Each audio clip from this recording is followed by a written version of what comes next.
vamos a nuestro pasado, porque en este año que estamos conmemorando los 200 años de la independencia, se revive la discusión sobre los alcances de ese momento crucial en la vida de nuestro continente. La América Hispana oficialmente celebra los gritos de independencia de la corona española, pero entre quienes se dedican a revisar la historia no hay certeza de que lo correcto sea que celebremos. Precisamente sobre esta discusión, Beatriz Gómez habló con el historiador Heraclio Bonilla.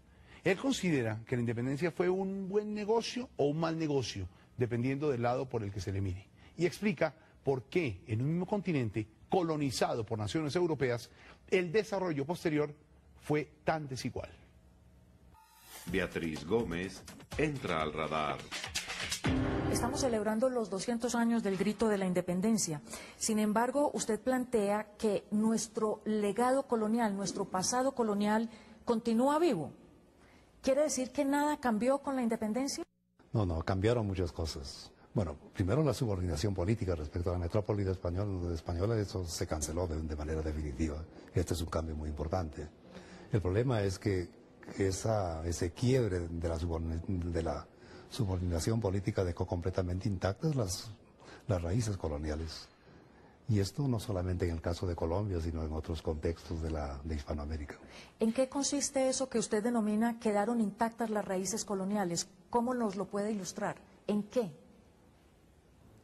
En el campo económico, la particular vocación de varios países de la América Latina de tener una posición asimétrica en el mercado internacional, caracterizado fundamentalmente por la exportación de materias primas con un valor agregado muy pequeño. Socialmente, las divisiones étnicas, las divisiones de raza, las divisiones de color. Políticamente, una cultura muy peculiar que es completamente distinta, por ejemplo, a la tradición anglosajona en términos de la política. La razón de que seamos unas naciones pobres, atrasadas económica, política, en el terreno científico, en el terreno tecnológico, ¿se debe estrictamente a nuestro pasado colonial? Quiero enlazar esta respuesta con la pregunta primera que usted me formulaba, es decir, ¿a quiénes benefició la independencia? Y la respuesta es depende, ¿verdad?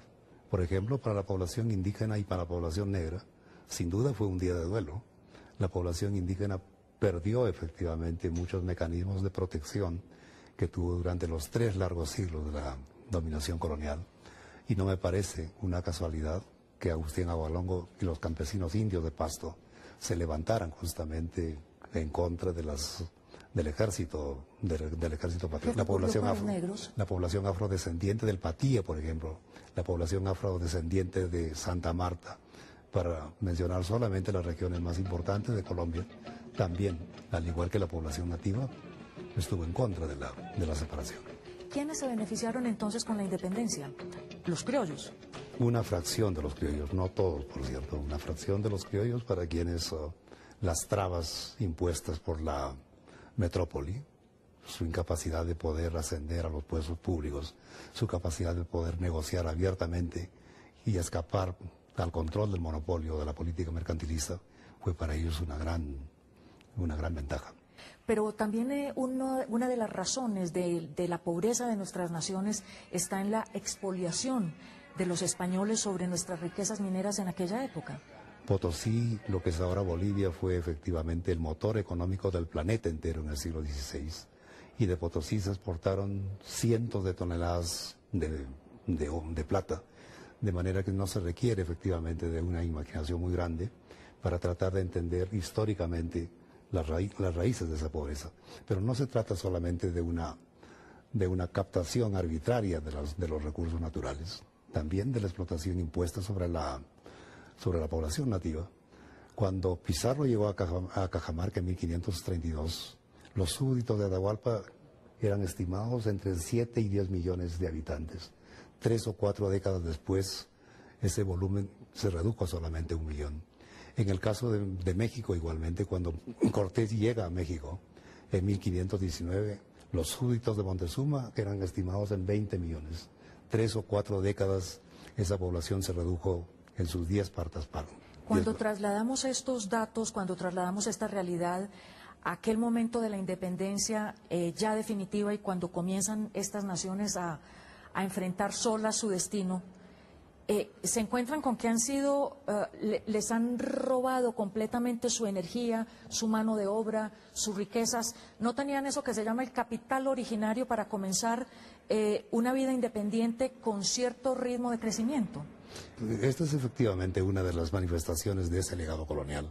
En términos económicos, esas son las raíces que impidieron durante mucho tiempo que América Latina pudiera crecer en términos económicos. Usted dice que el colonizado construye su identidad en el espejo del colonizador. ¿Qué fue lo que hicimos a imagen y semejanza de España, que explica también nuestros problemas y nuestros atrasos? Por una parte, el colonizador efectivamente coloniza, domina, explota y humilla. Pero por otra parte, el colonizado, por paradójico que parezca, construye efectivamente su identidad en ese modelo perverso y trata de imitarlo. Eso, digamos, lo trasladaron los criollos a los indígenas, a los negros, a los pardos, a otras minorías. Es toda una espiral de dependencia, ¿no? Sí. Que va no solamente de la población española asentada en América, también los criollos americanos, luego la población mestiza y finalmente la población mestiza sobre la población nativa. ¿Por qué otras naciones que sufrieron también la colonización, hablemos de la América anglosajona, sí encontraron un sendero de desarrollo económico, político, social, científico y tecnológico? ¿Por qué no tomamos nosotros ese rumbo? Por ejemplo, Estados Unidos, por ejemplo, Canadá, por ejemplo, Australia. Pero la diferencia específica entre esas colonias que ya no comparten la pobreza de los otros deriva de dos situaciones. La primera es que se trató de una colonización absolutamente distinta a la que España impuso sobre América. Fue una colonización sobre tierras vacías, a diferencia de lo que España encontró en México o en el Perú. En segundo lugar, fue una colonización, una política de poblamiento, a diferencia de la política de expoliación que España y Portugal impusieron sobre la América del Sur. Y en tercer lugar, Inglaterra pudo efectivamente trasplantar a la América británica, es decir, a lo que son ahora los Estados Unidos, un conjunto de instituciones políticas y económicas que eran efectivamente concordantes con un crecimiento. Y fueron en ese sentido las palancas que permitieron una expansión muy importante en el siglo XIX y en el siglo XX. Y también el pensamiento científico y racional, al contrario de España, que la filosofía está basada en la Biblia, ¿no? Eso es una parte importante, pero al mismo tiempo también la propia experiencia histórica y política de los Estados Unidos. No olvide que los Estados Unidos de la primera mitad del siglo XIX no eran lo que son ahora los Estados Unidos. Su expansión se debió en gran parte a haber tomado la mitad de México, literalmente. El control igualmente de otros territorios y zonas de influencia en América del Sur. El caso de Panamá en este sentido es muy elocuente. Cuando hablamos de las nuevas formas de colonialismo, ¿a qué nos estamos refiriendo? Históricamente hubieron dos experiencias coloniales. La primera, la más antigua, la nuestra, lo que España y Portugal crearon en esta parte del mundo.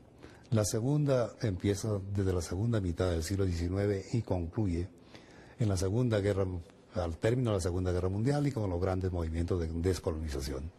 Y sus referentes espaciales fueron África y Asia. Formalmente no existe en el mundo del siglo XXI una experiencia colonial similar a las dos anteriores. Pero en la práctica, la expansión, la exportación de capital, la inversión de capitales, el drenaje de sus recursos, generan situaciones que no son realmente distintas a las experiencias anteriores. La única diferencia específica es que efectivamente acá no existen ya virreyes que sean norteamericanos o ingleses. Cuando usted menciona el legado colonial, habla de, o lo comprendo yo como si fuera una impronta que nos condena a continuar siendo naciones pobres, naciones sin futuro, pero ¿existe alguna manera de torcerle el pescuezo a ese destino aparente que tenemos marcado desde la colonia? Leopoldo Sea, el gran filósofo mexicano, decía que la América Latina es un continente sin historia, porque en América Latina el pasado y el presente son la misma cosa. Lo que quiero decir con esto es que esa experiencia colonial no está atrás, está en el presente. Por cierto que uno puede escapar de de esa condición y de esa experiencia. Como señalaba en el caso de Estados Unidos y en el caso de Canadá o en el caso de Australia, hay experiencias nacionales que efectivamente lograron eso. Pero eso supone efectivamente la articulación de varios países y de varios intereses. Ahora, lo paradójico es que otro legado colonial fue efectivamente la fragmentación, la balcanización, de tal manera que los grandes conflictos no son conflictos contra los sistemas imperiales. Como lo vemos día a día, son conflictos con otros países que comparten con ustedes su misma miseria y su misma pobreza. A propósito de Bicentenario, este sábado comienza en el espacio de Entre Ojos del Canal Caracol una serie de 25 documentales realizados en asocio con el Ministerio de Cultura, la Universidad de Antioquia y la Fundación Bicentenario. Se titula Viajes a la Memoria, la huella de una nación. Se la recomiendo después de Sábado Felices.